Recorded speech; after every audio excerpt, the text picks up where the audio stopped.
So there's no plot twist. It's not hidden from us. It's not revealed later that the male lead is a reincarnator. No, he constantly slips out that he's a reincarnator, that he knows what's going to happen. He knows who not to be trusted and who should be trusted. And he's constantly giving advice to the main character when it comes to this facts. But the main character does not acknowledge this at all, because again, he is a man of science. He's a man of medicine. So he does not believe in reincarnation at all. Not one bit, even though the male lead keeps practically letting it out that he is not the original host, that he's somebody completely else. But nope, it just goes right over the main character's head. But later the main character does acknowledge this. He starts getting a little suspicious. He starts putting together little slips that the male lead keeps making, and the fact that the male lead's personality is completely different than the original host. And the way the male lead writes is completely different too. So the main character starts thinking maybe there's more to this than he thought. The main character, he's not happy with his situation. He was supposed to take the imperial medical exams, and now he's somebody's wife. He's the first official male wife. You can take a man as your concubine or consort, but you can't take them as your official wife, which strips him of being able to do anything a man is allowed to do. He's just somebody's wife.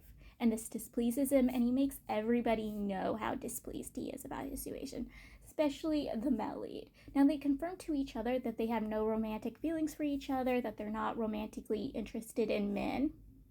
So he's not worried about the male lead having attentions towards him, but he makes sure that everybody knows how displeased he is about this situation. His attitude and his disrespect had me scared at the get-go. Like, I was worried for him because he is now a male wife. He needs to be respectful. He has to have a good attitude, and no, he does not. He is constantly making scenes. He's constantly being huffy. He's constantly being rude. And I am worried for him, like I was worried for the main character in Heaven's Official Blessing for their attitudes. I'm like, dudes, you gotta follow protocol. You have to have a certain attitude. You can't act the way you're acting and think you're gonna get away with it, because respectfully, you guys would be in humongous trouble. The main character in Heaven's Official Blessing learned that lesson with the way he was acting, and sooner or later came to butt him in the butt. Badly, like horribly. And so I was constantly worried for him because, again, unlike the main character in Heaven's Official Blessing who had a high position, his family is not high in status. And then again, he's just a male wife, and here he is acting the way he's acting, and I was constantly concerned and worried for him. I'm like, dude, like one of the things he does is like he didn't bring gifts with him when he married into the family. And then he tried not taking the gifts that his new family gave him to send to his family. And I'm like, dude, you got to show some respect. I know you're upset over your situation, but again, you got to show some sort of respect or your head is going to go flying. I am worried for you.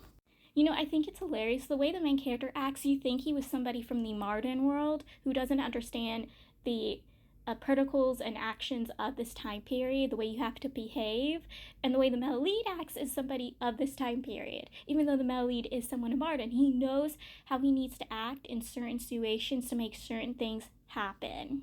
While the main character is acting like somebody who does not know the regulations and protocols of this time period and thinks he can act the way he acted in the modern times. We have seen it so many times in these kinds of transformation stories, but it's hilarious to watch it be vice versa. You think the way the main character acts like he's the modern time transmurgator, while the male lead is the person of this time period.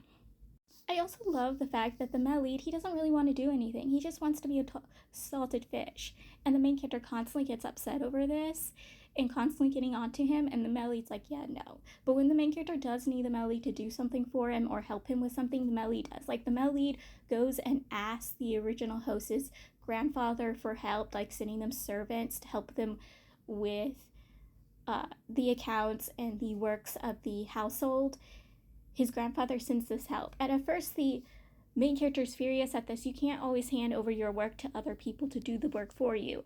And Madely's like, if you can hire people to do the work for you, why not let them do the work for you?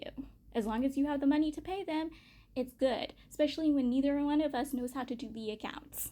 So it's wise to hire someone else to do it. So the stepmother-in-law, she's trying to pull things. First, she hands over some of the accounts to the main character. Basically, she has control over the family household, and one of the jobs she has is the accounts. And she wants to put the main character in his place and make sure the main character won't strip her of her duties, because again, it's one of the only things she's allowed to do as the second wife.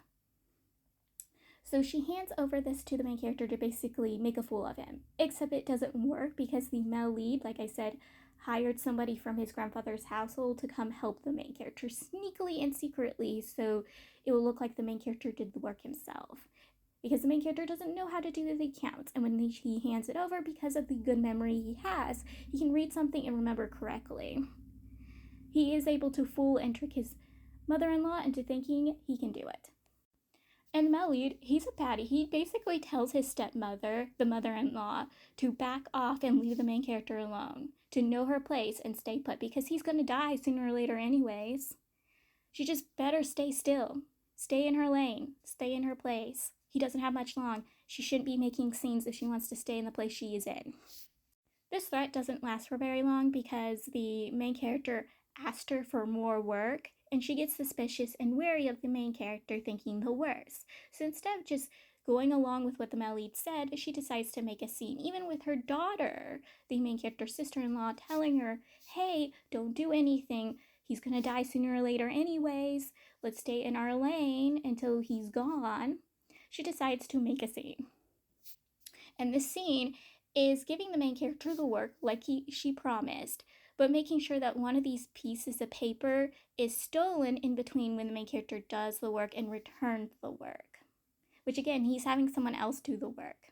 And both of them are double checking that the papers are still there. The main character even lets people search for the papers.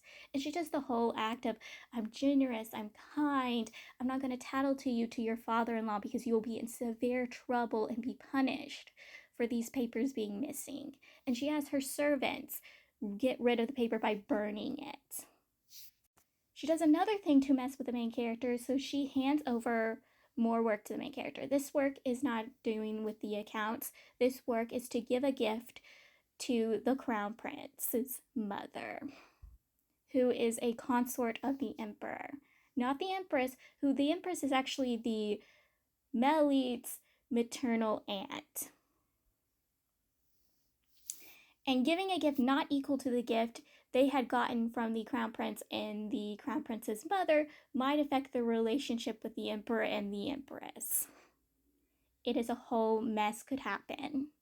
And she knows this. And she makes sure that when the main character presents the gift, that the father-in-law is there to witness it. The main character follows the orders. He picks a gift equal to one of the gifts that they had gotten prior. She makes sure that the list of gifts disappears when he brings the gift to the father-in-law to judge it, which gets the main character in severe trouble only for a short period of time. Luckily, the main character, Melide, had figured that she was messing with the papers and had a servant messing with them and getting rid of it when it's handed over to her, and the servant hands it to the stepmother-in-law's head servant. Because again, the stepmother-in-law, she was the one outside of the Malide's main maid, put all the servants in the household, so they're more loyal to her than they are to the Melide and the main characters, typically this one servant. And so the Melide and the main character, they poison the paper. And it's revealed in front of the father-in-law the stepmother's schemes. And she is severely punished for her actions.